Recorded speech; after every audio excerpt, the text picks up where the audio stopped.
Olá, como vocês estão?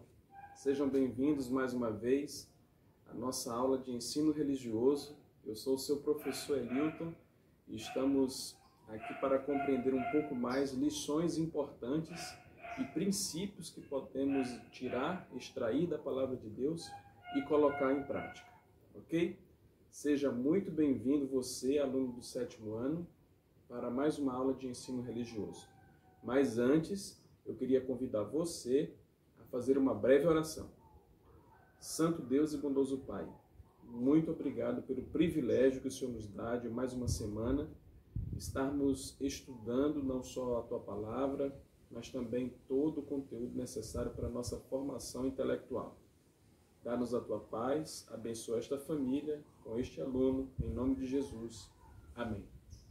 Muito bem, nós estamos estudando o capítulo que tem por título As Aparências Enganam. Lembra do vídeo passado que eu passei para você? O lenhador, a raposa, o bebê? Tinha uma pessoa lá que fez um julgamento bem severo em relação à raposa, e isso acabou levando à morte daquele pobre animal que estaria à disposição do seu dono para salvar de qualquer enrascada. E o fim foi trágico. O vídeo é muito forte, mas a lição deve ser percebida. Não julgueis de forma precipitada. Bom, nós vamos dar sequência ao nosso conteúdo, baseado neste capítulo do livro didático, e eu gostaria de convidar você a ler uma experiência do próprio Jesus. Nós vamos ler poucos versos e vamos tentar extrair uma valiosa lição do Mestre dos Mestres. Eu convido você a abrir o seu livro, a sua Bíblia, no livro de João, no capítulo 8. João, capítulo 8. E a partir do versículo 7. Como insistissem na pergunta, Jesus se levantou e lhes disse: aquele que dentre vós estiver sem pecado, seja o primeiro que lhe atire pedra. E tornando a inclinar-se, continuou a escrever no chão. Mas ouvindo eles esta resposta, e acusados pela própria consciência, foram se retirando um por um, a começar pelos mais velhos até os últimos, ficando só Jesus e a mulher no meio onde estava. Erguendo-se Jesus e vendo a ninguém, mas além da mulher, perguntou-lhe: mulher, onde estão aqueles teus acusadores? Ninguém te condenou? Respondeu-lhe ela: ninguém, Senhor. Então lhe disse Jesus: nem eu tampouco te condeno. Vai e não peques mais. Essa é uma história muito linda que nos revela preciosas lições. Mas eu queria enfatizar aqui três personagens. O primeiro grupo de personagens representam os fariseus, os saduceus, as pessoas que nos evangelhos são retratadas, na maioria das vezes, como aquelas que perseguiam Jesus, que tinham julgamento acerca de Jesus, da sua obra, da sua missão, e eram verdadeiros críticos da pessoa de Cristo e da sua missão. Esse grupo armou uma cilada e a ideia era fazer com que Jesus se precipitasse e julgasse uma mulher que havia sido pega em adultério. Bom, o outro personagem é a mulher que foi pega em adultério.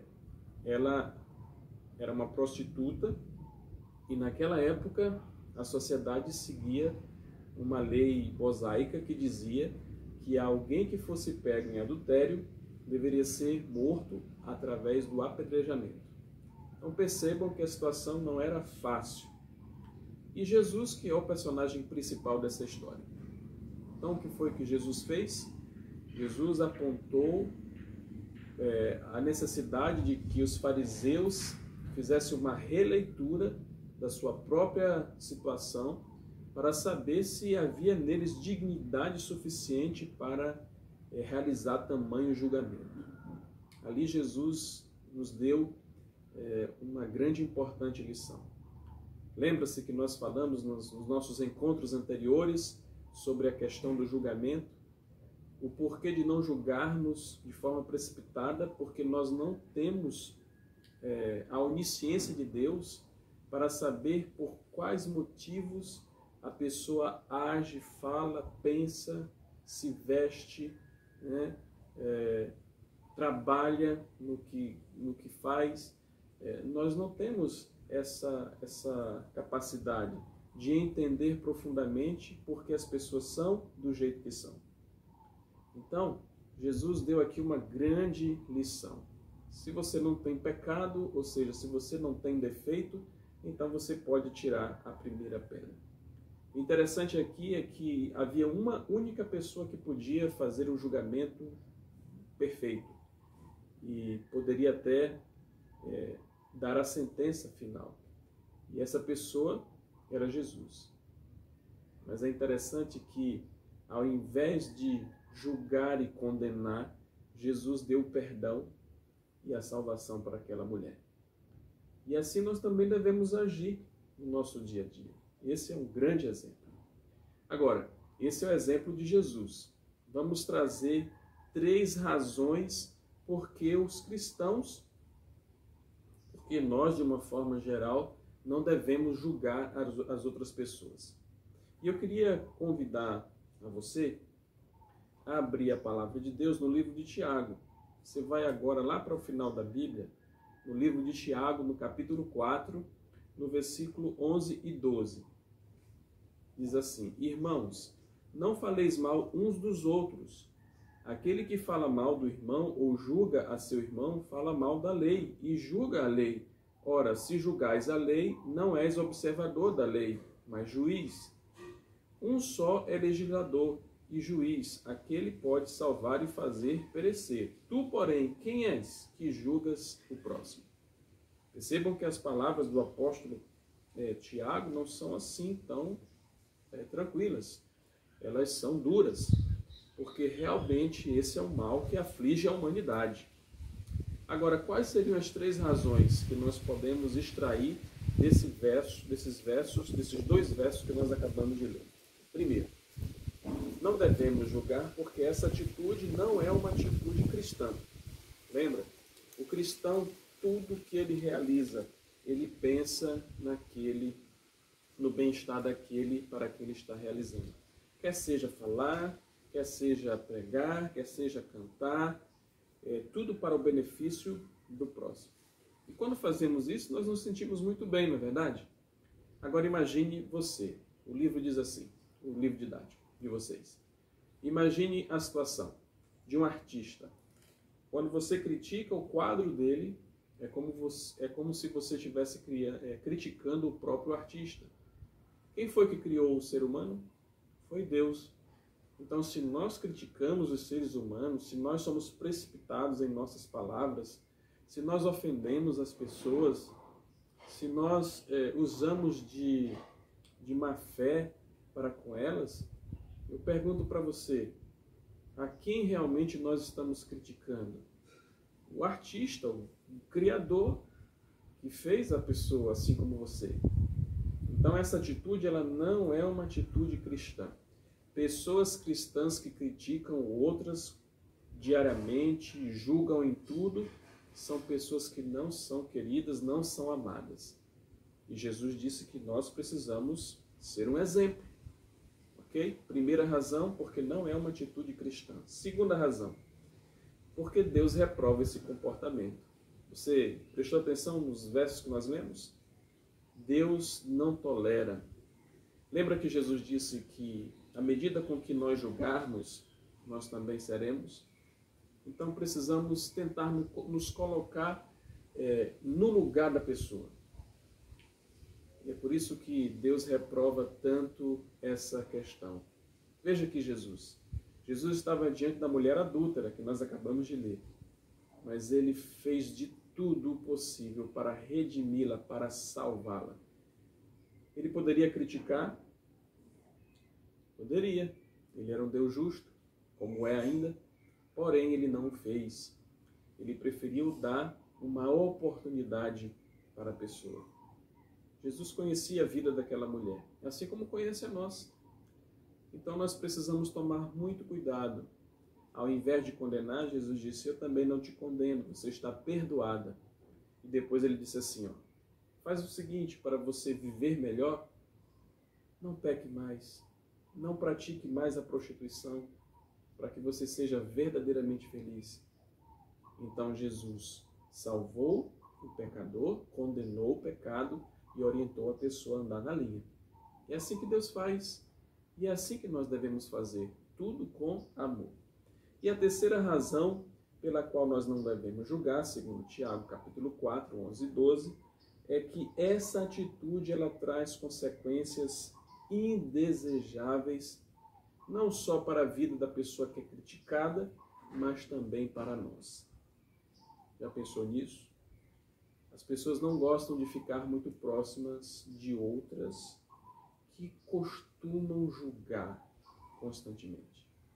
As pessoas começam a ter medo de que permanecer muito tempo ao lado dessa pessoa implicará em um julgamento também.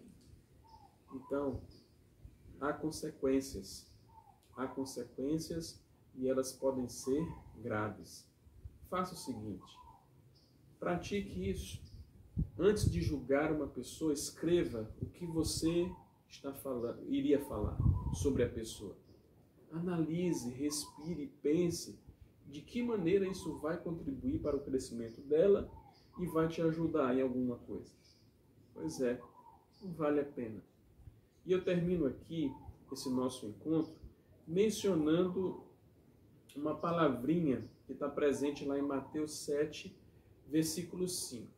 Jesus chama os fariseus e saduceus que constantemente estavam julgando as pessoas para que eles pudessem se promover e dizer que eram superiores às demais pessoas. Jesus chamou eles de hipócritas. Você sabe o que é hipócrita? Hipócrita, a palavra hipócrita vem do grego, e essa palavra anteriormente, no contexto original dela, ela era usada para se referir a personagens de uma dramatização em um teatro que usavam máscaras. E a máscara, ela não revelava o que realmente a pessoa que estava interpretando sentia. Com o passar do tempo, essa palavra ela se tornou negativa para se referir a pessoas que usam máscaras, na verdade, para se colocar como superiores, como aquilo que elas realmente não são, para diminuir os outros que estão ao seu redor e se supervalorizar. Ou seja, valoriza a si mesmo e desvaloriza os outros. E o pior, usam uma máscara para isso. Por quê? Porque geralmente o hipócrita, ele condena pessoas por pecados, por atitudes que ele mesmo não coloca em prática. Está vendo como é séria a situação? Espero que você possa diariamente pôr em prática os princípios sobre o verdadeiro julgamento, o julgamento equilibrado com amor. Porque foi assim que Jesus nos ensinou. Na plataforma, eu vou postar uma atividade para você realizar em casa e eu espero que você possa também estar cumprindo cada um dos requisitos que nós estamos postando aí na plataforma. Tá certo? Bom, eu não sei se você tem alguma pergunta, mas se você tiver, joga no grupo para nós podermos tirar qualquer dúvida em relação a este conteúdo que nós acabamos de fechar, tá certo? Então, que Deus te abençoe e nós nos encontramos na próxima aula, ok? Forte abraço.